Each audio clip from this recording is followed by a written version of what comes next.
For now, all roads lead to gold and Bitcoin, and eventually it'll just be one of those two. 15 to 20% of American citizens own Bitcoin, and so they have a huge holding as well. And nobody borrows any money anymore. But we all know what happens as soon as there's any kind of hint of deflation. The first thing you do is print. We barely use books and paper and CDs, and we just don't use physical stuff as much as we use digital stuff now. It's just more convenient, better, and that's why Bitcoin is kind of better than gold. But if the stablecoin market grows to 4 or 5 trillion, that's 2 trillion of treasuries that are being bought that previously weren't being bought, and that kind of compensates for the lack of treasury buying by other central banks. We don't know how much Bitcoin China has, but we know there's a lot of Bitcoin in China because it was once the heart of Bitcoin mining. It's not good karma, but I don't actually like spending my Bitcoins because I want to keep them.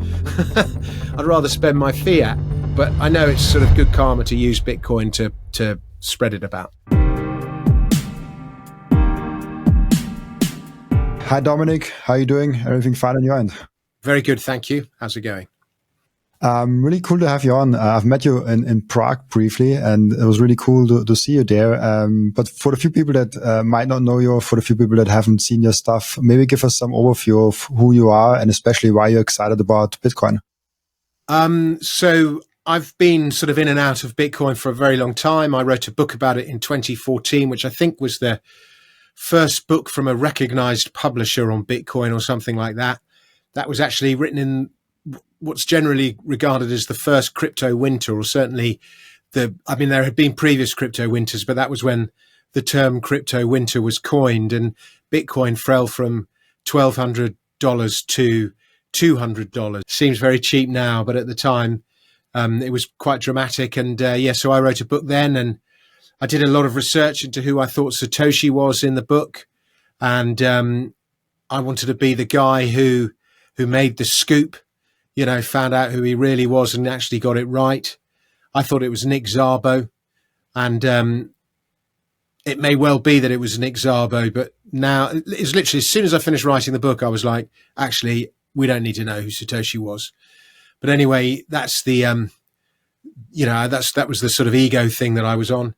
And it's funny, Bitcoin, I really think about this, Bitcoin and ego. So many people have missed out on Bitcoin because of their ego. And, you always feel like you're paying too much when you buy a Bitcoin, even if you were buying it at $200 in 2013, 2014. And one of the main reasons why so many people don't get into it is, it's gone up too much. And it's ego. Like, I'm so bored of hearing stories from people about how much money they would have made if they bought Bitcoin when they first heard about it. Nobody bought Bitcoin when they first heard about it. It takes you time. And some people embrace it quicker than others. Maybe the bolder people, the more foolhardy people. But Michael Saylor is the world's biggest Bitcoin cheerleader, probably the greatest spokesperson for Bitcoin that has ever been in Bitcoin.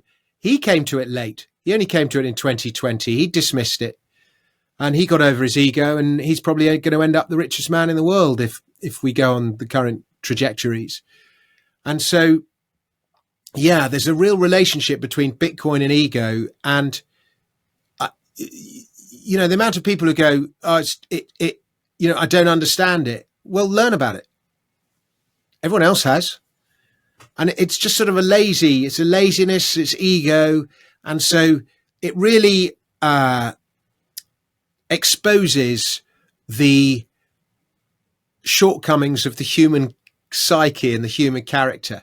And so there are many things that we say Bitcoin fixes. And, it fixes the housing market, it fixes fiat money and all the problems that stem from fiat money, from small family size to the welfare state, all these things.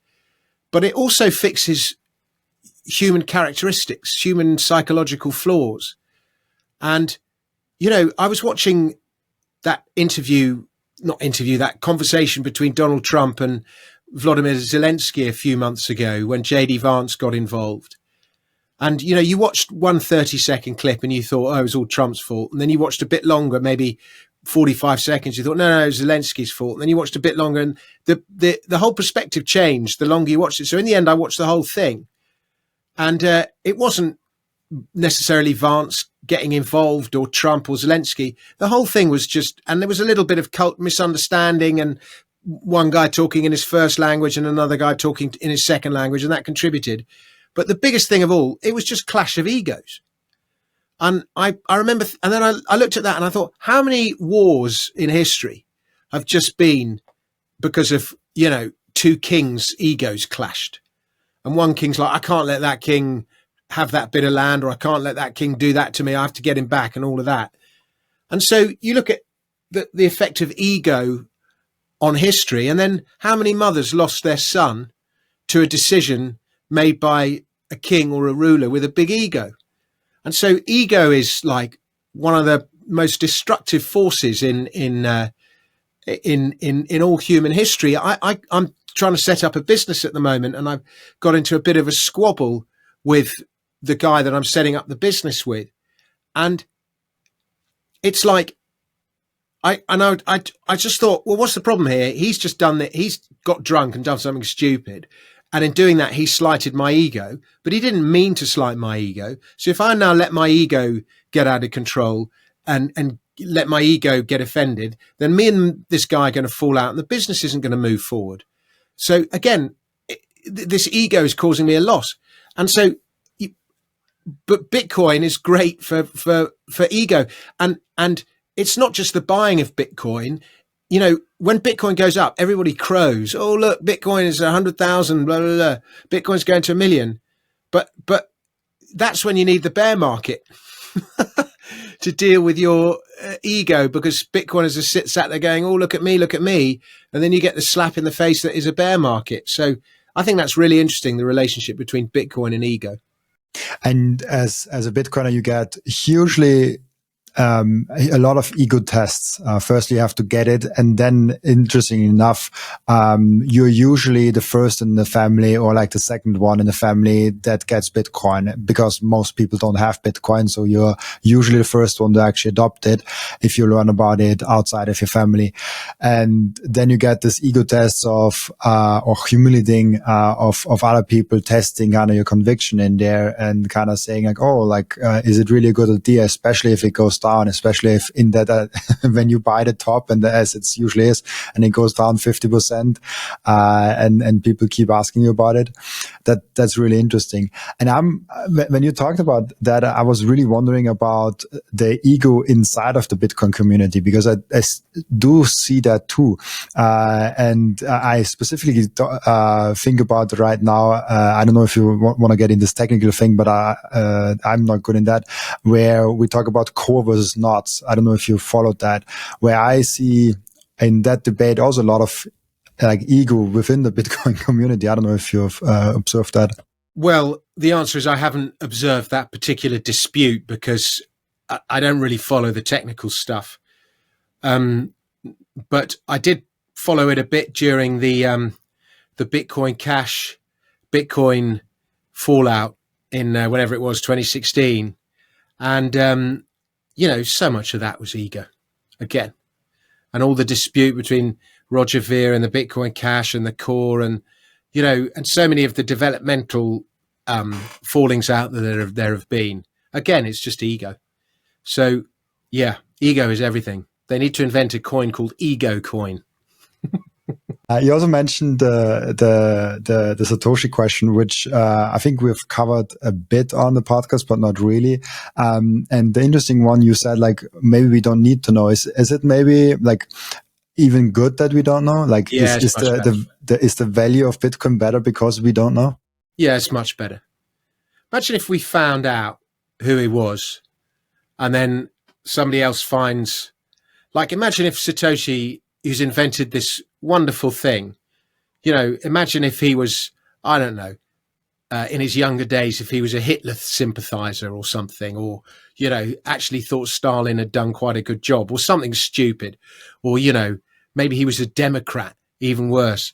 But the, and then, all the, there'd be a load of stuff to do with his early Facebook posts, or, an essay that he'd written when he was 17, when he was still exploring who he was and what he thought. All this stuff would be uncovered. It would just undermine Bitcoin. And it's better we don't know. It's better that he's just this mysterious figure. I was at a dinner once at Michael Saylor's house, and I sat next to this bloke, and I still don't know who he is. And it was late at night, and everyone had a couple of glasses of wine, and everyone was going, "Who's Satoshi? Who's Satoshi?" And somebody was going, "I think it's Hal Finney," and I was going, "No, it's not Hal Finney because he was in the race when the post was made, and the writing styles don't match up." And somebody else was going, "It's Dave Kleiman." This was all going on. And then this guy just went, "Have you considered that it was put there by aliens?" And I was like, or by God. And I was like, no, I hadn't considered that, but it's actually the most undebunkable argument that I've come across. It was like, oh, and he said, so that humanity can save itself, to give humanity a means by which to save itself. And I was like, actually, that's the best explanation I've heard yet. Funny enough, I agree with that, because it's so unhuman what he did, inventing something so big and just stepping away from that. Well, yes, exactly. And not to sell a single coin. I mean, the obvious explanation that he was ill and he died. But how rich would you have had to be to invent something and for it to grow to, what's he got, 1.3 million coins? So I don't even know what 1.3 million times 113,000 is, but it's, it's a big number. And, to not sell a single coin, not maybe to just buy a holiday or a car or something, a house. And so he must have had a lot of money already or be dead. But the thing that gets me is just the enormous skill set required to invent something like Bitcoin, and the levels of expertise needed in so many different fields, from, working with databases to, apparently his code wasn't that good, but, he still had to be of a real reasonable level of coding. He had to understand the law. He had to understand human nature. He had to have been a cypherpunk. He had to have understood the problem of double spending. He was a genius at PR. He had to, the way he invoked people to work for him. He was always pretty, even though Bitcoin's a pretty kind of libertarian invention, he was always pretty apolitical. Only once or twice did he said something like escape the arbitrary inflation of governments or something in one post he wrote somewhere. And, but for the most part, he was apolitical. And so, and it's because of this sort of huge and varied skill set that a lot of people think that it must have been more than one person, because one person couldn't have done all those things. But for sure, he had a very, very high IQ. He can't not have done. Which kind of plays into the whole alien theory. Maybe. One thing that also is, I think, sometimes often overlooked is the game theory aspect. I remember that when he understood that as well. Like very well. And he also understood that it shouldn't get too much publicity early on, because he understood that it could have been destroyed early on, and he wanted to have it slow growly, which is like very rare. Like if someone invents something and understands that it shouldn't grow too fast, like human beings are like, let's grow it as fast as possible. The unhuman is like, oh, let's degrowth it, because otherwise it gets dangerous. Yeah, I think that's why he left, because of the WikiLeaks thing. The hornets have left the nest, or whatever he said. It was that, because it was at that point, it was too early for Bitcoin to be taking on the US government, which effectively it was by funding WikiLeaks. I want to get into something with the books, because you've written not only a Bitcoin book, as you mentioned before, but also now the gold book. How is the connection between those, and how can you kind of like why gold and Bitcoin for you? Hang on one sec. Yeah, I'm just going to get a book and hold. Oh, I can't. I was going to get a copy of my Bitcoin book and hold it up. Just hold on one sec. Here we go. So Here are the two books. There's my Bitcoin book written in 2014. The cover's changed now because we've reprinted it. But bizarrely, I've got this ridiculous situation where the publisher who originally published it has gone bust, but they haven't taken down the audio book. And so they've gone bust and the rights have reverted to me, but all the audio book's still earning loads of money for the publisher who doesn't exist anymore. So that money's literally disappearing into the ether. Very annoying.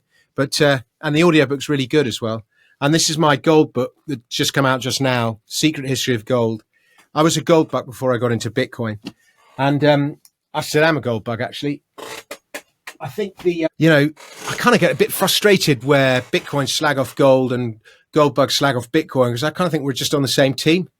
We're fighting the same war. We're both believers in sound money, and gold is natural sound money. But gold... quite interesting thing about gold, you obviously know that you can't destroy gold, and that gold was formed either by divine creation or in interstellar collisions in outer space, nuclear explosions long before the solar system existed. But either way, however it was created, it was in the dust that accreted to form the planets. And that's how it got into the Earth's crust. And if you can't destroy it, that means that, this little bit of gold around my neck is older than the solar system. It's quite a profound thought. And it'll be around long after humanity has destroyed itself or long after some new technology that's better than digital has been invented or discovered. The gold will still be here. It's literally the most analog asset in the world. And that's why it's such a good unit of account. It's the best unit of account there is, because it's a constant. It's like the one constant. Not only has it been around forever, it never changes. Bitcoin, it might eventually get unit of account status, Bitcoin, but for now it's too volatile and it's too new a technology. And, if you measure anything in Bitcoin, it just, what you got for a Bitcoin now compared to what you got for a Bitcoin 5 or 10 years ago is just stupid. It's not even worth looking at the graph. It's no point. Whereas gold is a much better unit of account. It's much more truthful. Not more truthful, but the information it gives you is much more useful. And but gold is a physical asset. And the thing about, you look at the growth of the physical economy, it grows, say, in the US, 3 or 4% a year, something like that. And it's done okay. But the digital economy is where all the action is. And the digital economy has grown. It's what's basically saved the American economy since the 90s. America looked like it might be in trouble. And then digital came along, and tech and the internet and Silicon Valley and all of that. And it's for the simple reason that digital is so much more scalable than physical stuff. I can just make one little change to the Google algorithm, and then millions of people benefit instantly and use it straight away. There's just a scalability to it, and it's just way more useful. We barely use books and paper and CDs, and we just don't use physical stuff as much as we use digital stuff now. It's just more convenient, better. And that's why Bitcoin is kind of better than gold. I can't send gold. Everyone says, there's loads of gold in outer space. We're going to bring it back to Earth and it's going to increase the gold supply. Well, you're not going to bring the gold back from outer space, because how are you going to mine gold in outer space? It's just too difficult. It's too expensive. And, you need to, in order to bring the gold price, make gold worthwhile to bring back from outer space, the gold price would need to be $50,000 or $100,000 or something. It's very heavy. Are you just going to bulk tonnage, bring back the rock and then process that on Earth? It's just not going to happen. You'd need like the equivalent of huge, great shipping containers. It's just not going to happen. So anyway, but one is a digital asset and one is a physical asset. And physical assets have their use and digital assets have their use. And for the large part, digital assets are a lot more practical and quick and so on. But that doesn't mean physical assets don't have their use. They do. And so once you understand that Bitcoin is a digital asset, and as a digital bearer asset, that's what makes Bitcoin extraordinary, something that has value in and of itself and you can't replicate. That's where the extraordinary value and breakthrough of Bitcoin is. And similarly, gold as a physical asset that you can't replicate or copy,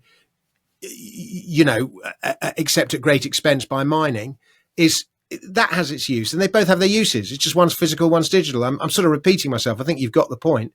And But once you understand that distinction, I'm like, what's the problem? We're all on the same team. Yeah, it's interesting because like yourself and Larry, which we had dinner with, and many others in Bitcoin that came from the gold world or are gold bugs, opened their eyes to Bitcoin. But there's still a lot.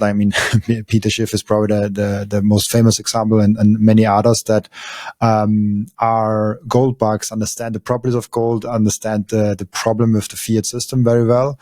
Obviously, if you understand gold, but they are very close to Bitcoin. Why did you what made you understand Bitcoin as something valuable in that sphere? Well, the only conceivable explanation I can come off with for why Peter Schiff, he must own Bitcoin in his own portfolio, but I think it is in his business interests to keep trumpeting he's the cheerleader of the over 65s, and the over 65s prefer gold to Bitcoin because that's what they know. And that's what they grew up with. And they didn't embrace Bitcoin as quickly as they should. And we're back to ego again. And, but I just think, he's got his business selling gold and he gets sponsored by, bullion dealers and all the rest of it. It's just in his business interests not to back down. And he's also funny. I don't know if he's deliberately being funny, but it is funny watching him. But those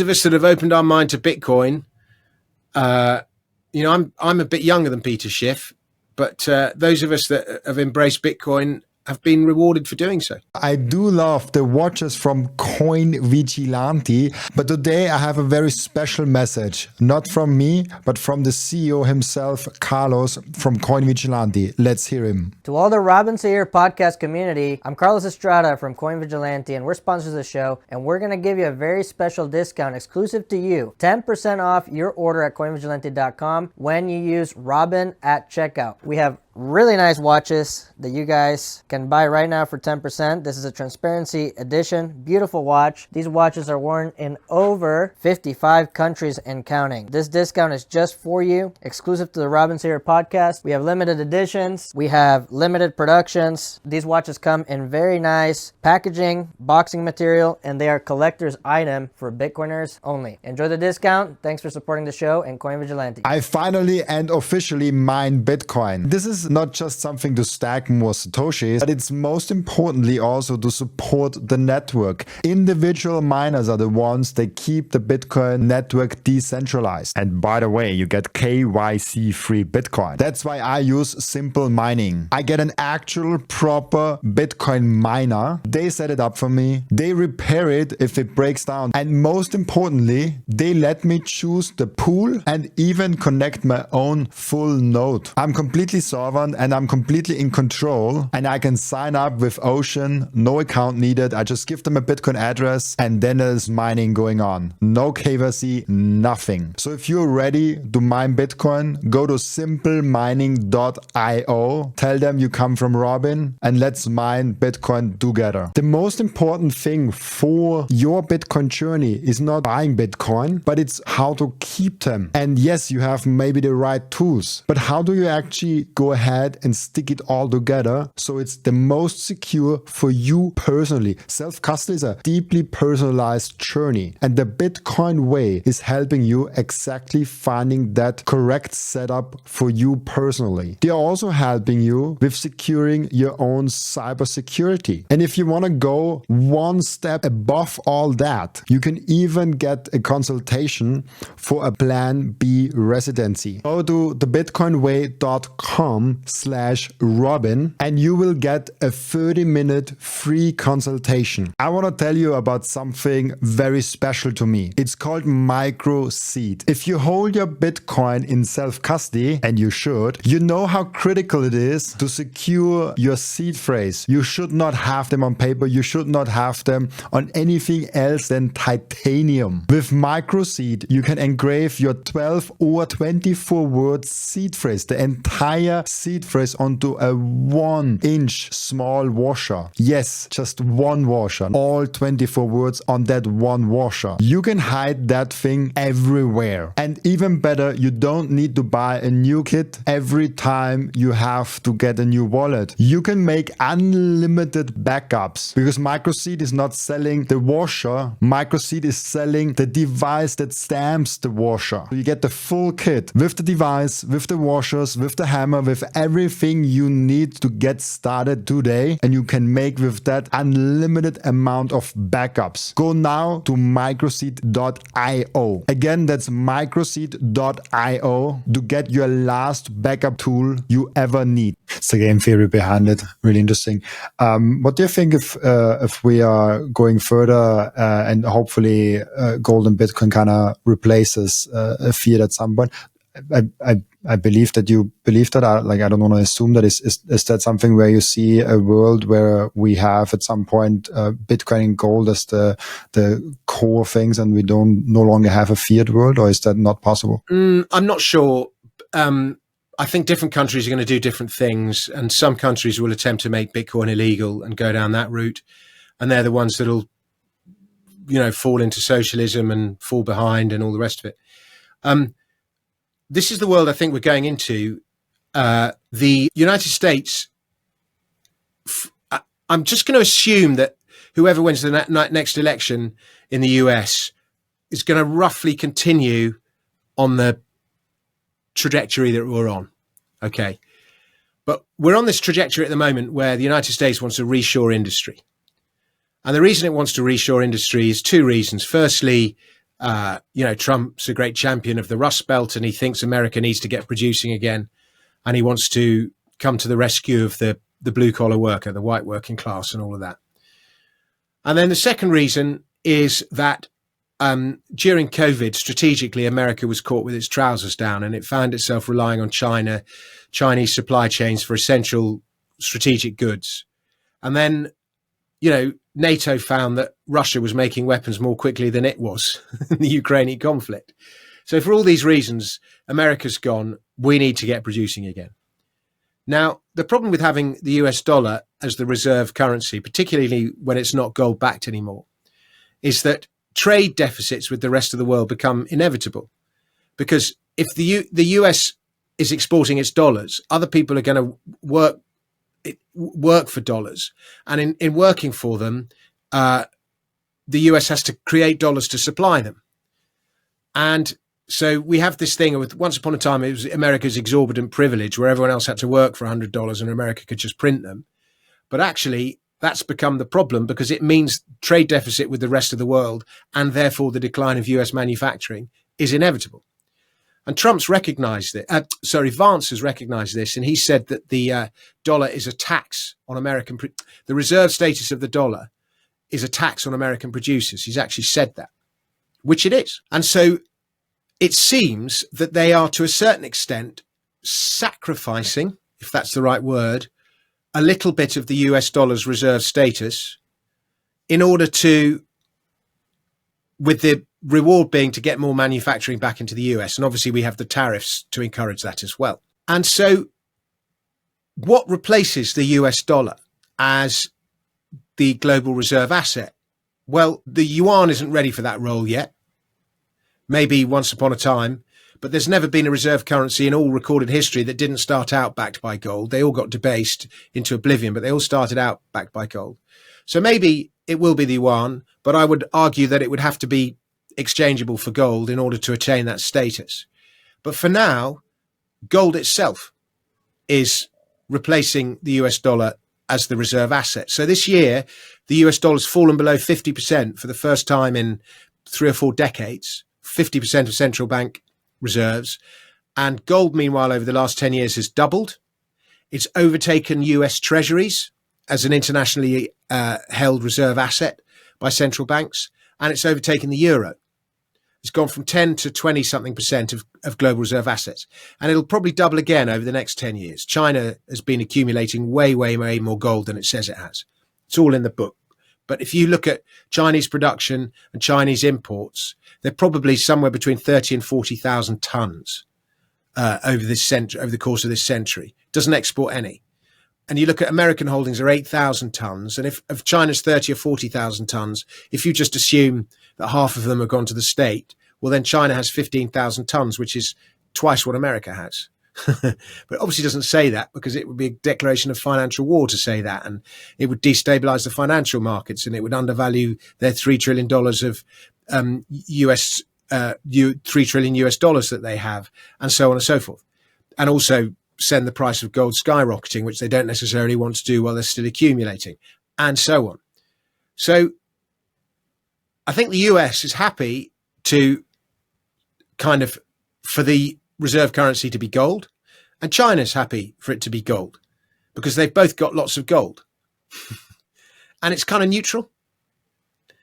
And that one assumes, by the way, that the gold is in Fort Knox when we're making this argument. But even if the gold isn't in Fort Knox, there is a lot of gold in America in private and public hands. And similarly, there is a lot of gold in China in the state and in private hands and in corporate hands. So it almost doesn't matter who owns it. There's a lot of gold in both of those countries. But of course, the decline in the buying of US treasuries, somebody's got to buy US debt if America's to fund itself, because it's got these enormous trade deficits that even with all the tariffs don't seem to be coming down very much. And so a short-term fix can be the revaluation of America's gold. So let's say there's 8,000 tons in Fort Knox, and that's currently marked to market at 8,000 tons is 260 million ounces. And that's currently marked to market at $42. If it marks it to market at $3,400 or $3,500, that's, 8 or 900 billion in US dollars that it's suddenly created out of nowhere. So that gets it through a year or two. The spending's so big, it makes me laugh. But then by which point you're looking at the stablecoin market, which grows. It's currently only worth 250 billion, but half the stablecoins are currently held in treasuries. Half of stablecoins.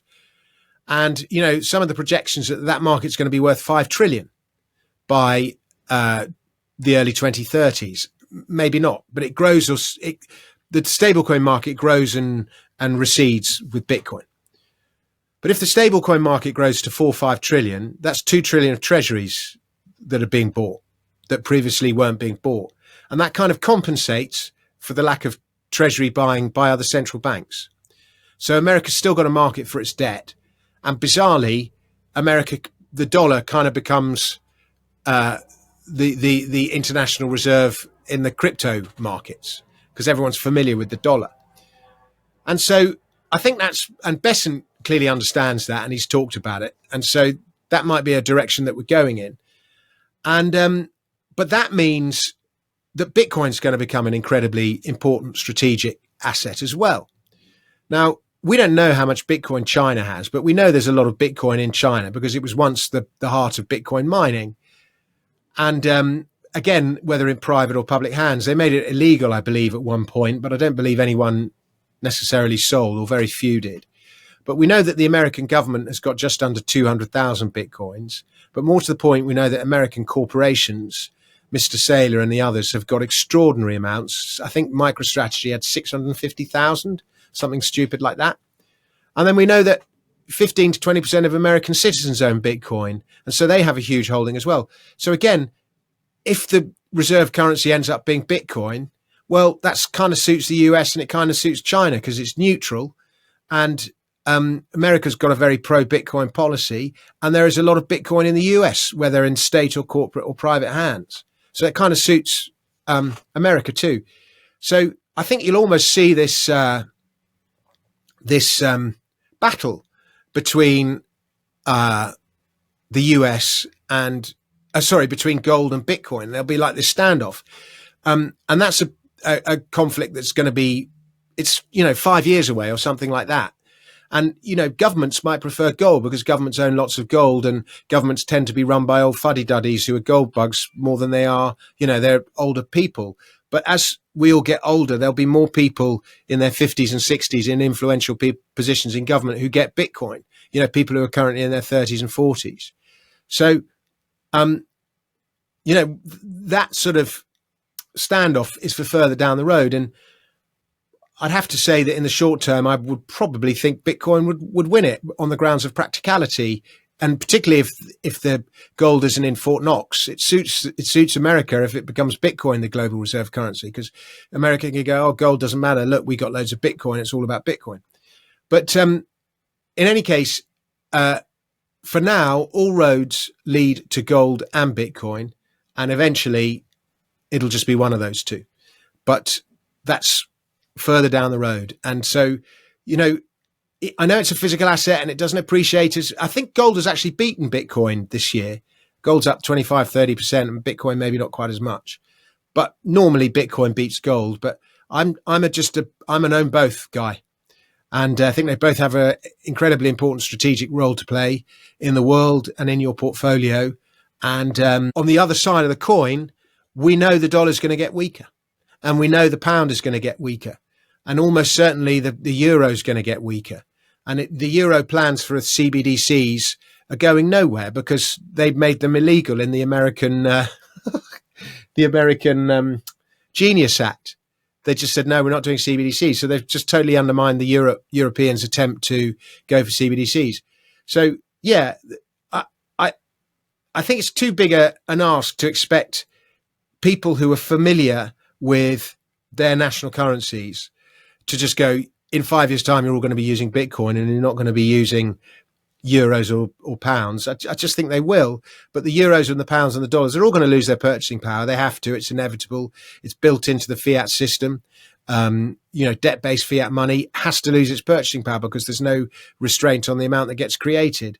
The only possible way that it increases its purchasing power if there's some kind of deflationary collapse and nobody borrows any money anymore. But we all know what happens as soon as there's any kind of hint of deflation. The first thing you do is print.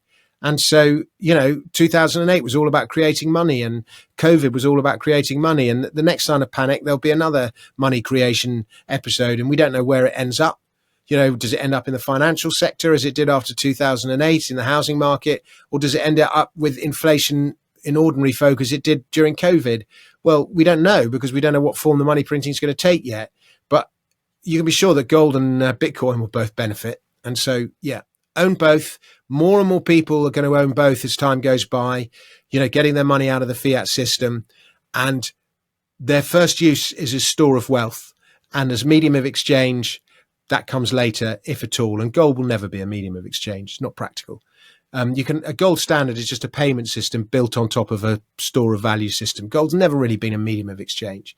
That was always silver, copper, nickel, except for like big purchases like a horse or something, or a suit. People do use Bitcoin of exchange, and the Lightning wallet is incredibly practical. And I've managed to send a payment of 1 Satoshi the other day, which is just 1/20th of 1 cent. But it's not really, Bitcoin's not a medium of exchange status yet, although you can use it for that. I know it's not good karma, but I don't actually like spending my Bitcoins because I want to keep them. I'd rather spend my fiat, but I know it's sort of good karma to use Bitcoin to spread it about. Yeah.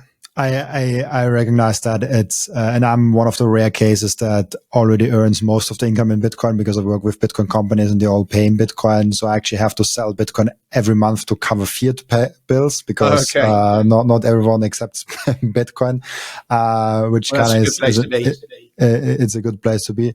But I do think this medium of exchange thing with Bitcoin will take longer than people think. Like there are people that, it goes for, this will take very long. I think this is not something that will come fast. But you said something very interesting.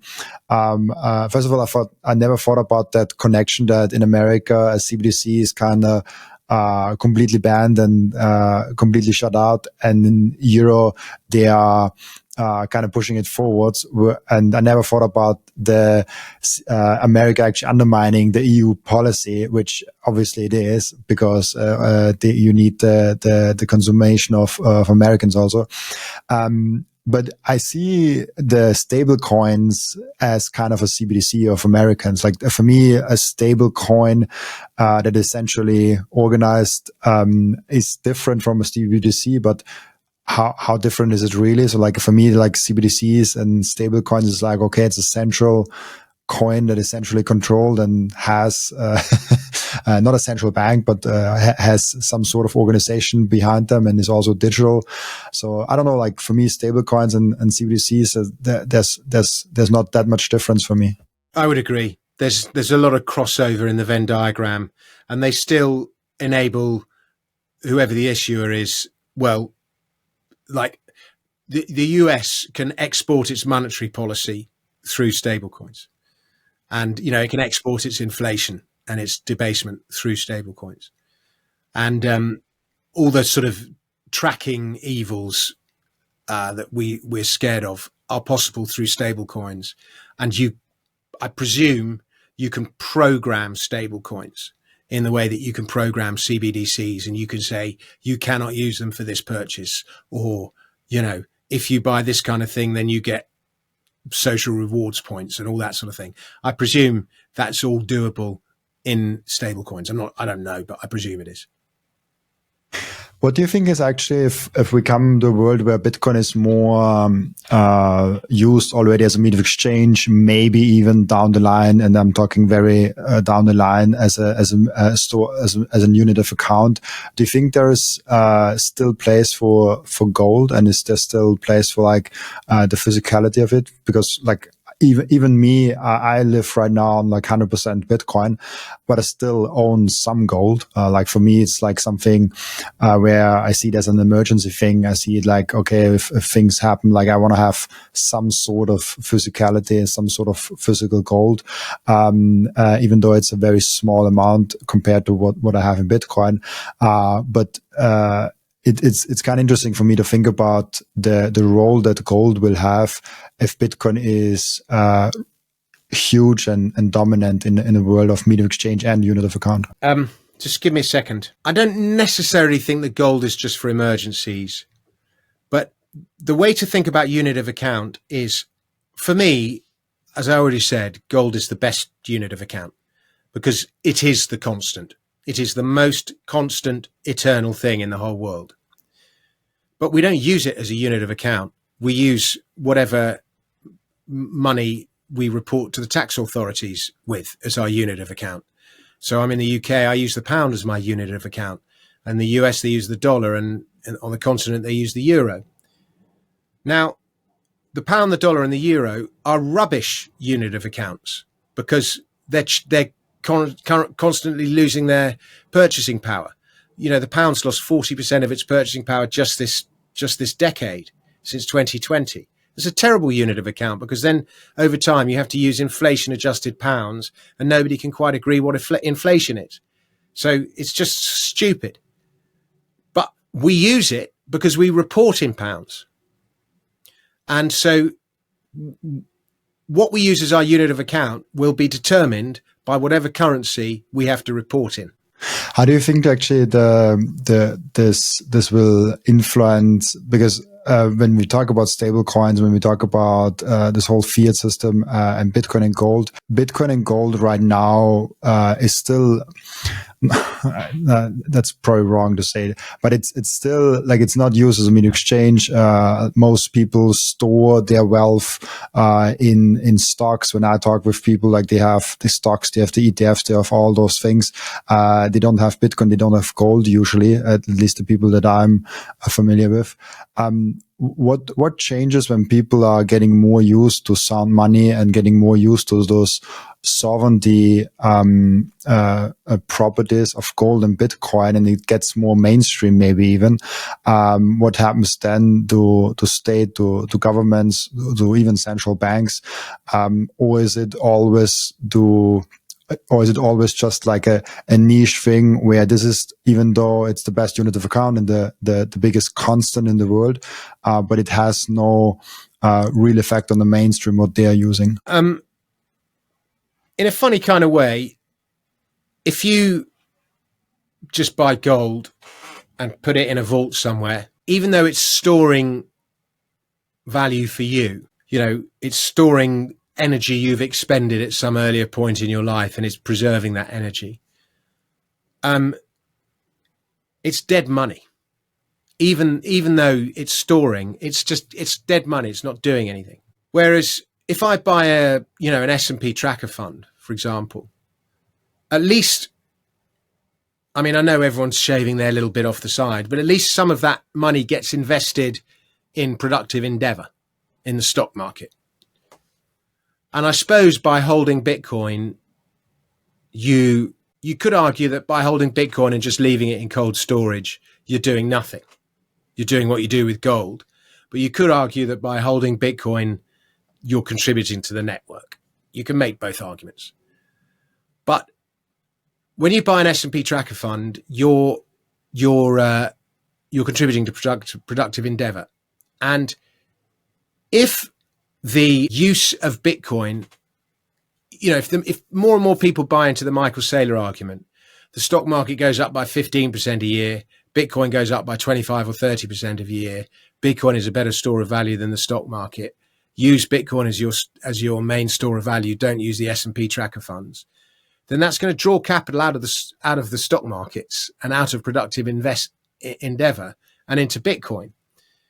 And so, yeah, that might, and a lot of people just, in the UK, the best way to get protection from currency debasement for many years, for 4 decades, was to own property, to own a house, because it benefited from the process of issuing debt. Newly created money gets created when mortgages are issued, and that all goes into the housing money. And so you benefit from money supply growth by owning a house. That's all changed now because houses are so heavily taxed. They're no longer a good vehicle of protection, but they were. Now, so that's how the UK used its housing market, ordinary people in the UK, to protect themselves. They didn't realize they were doing that. They just thought they were investing in a rising asset. They didn't realize, in fact, all they were doing was shielding themselves from currency debasement. Now, the same thing happens in America. Like the stock market in America is to what the housing market is to the UK. And ordinary Americans just put their investments, their savings for money. Some of them put it in bonds and treasuries, but a lot of them just put it in the S&P. And we've seen the huge rise of all the ETFs and so on, which are just vehicles by which they're as much storage of wealth as it is growth. And so it's quite important to America that capital doesn't get sucked away from that. So if more and more capital goes into Bitcoin, and that is like all the gold bugs, all the gold mining bugs complain that gold mining's rubbish because all the speculative money went into crypto. And there's probably some truth in that. But in which case, could we see a bigger problem that the stock markets become rubbish because all the speculative capital and all the store of wealth capital goes into Bitcoin? It's possible. But if it does start happening, there'll probably be legislation to try and stop it. It's an interesting thought experiment, what happens in the implementations of that. We have one question that I ask each and every one of my new guests on the podcast. And the question is, what can we learn from you besides Bitcoin? And maybe I'll add with you besides gold. What can you learn from me? I am the best satirical songwriter in the world. And you should all listen to my satirical songs. I think I will link the YouTube channel also. I think I found it right before when I searched you. Really cool. We have an routine in the podcast where the previous guest is asking a question for the next guest without knowing who the next guest actually is. And the previous guest asked you the question: what have you learned from Bitcoin that you did not expect to learn? All the ego stuff that I talked about at the beginning of the program. I'm going to ask the next guest: when will you sell your Bitcoin, and what for?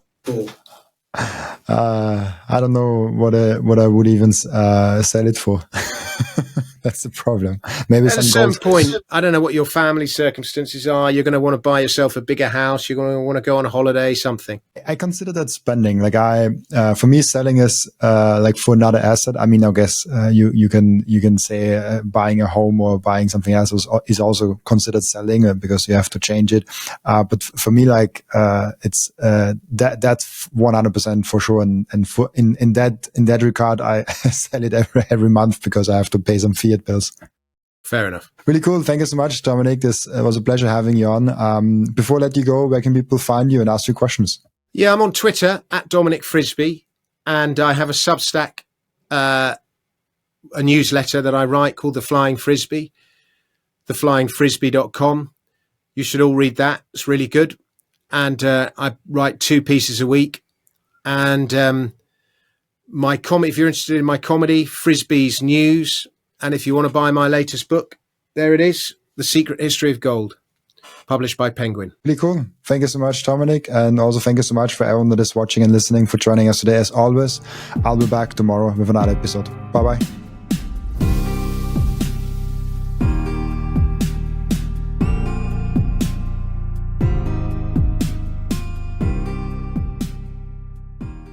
This content is for educational and entertainment purposes only and does not constitute financial advice.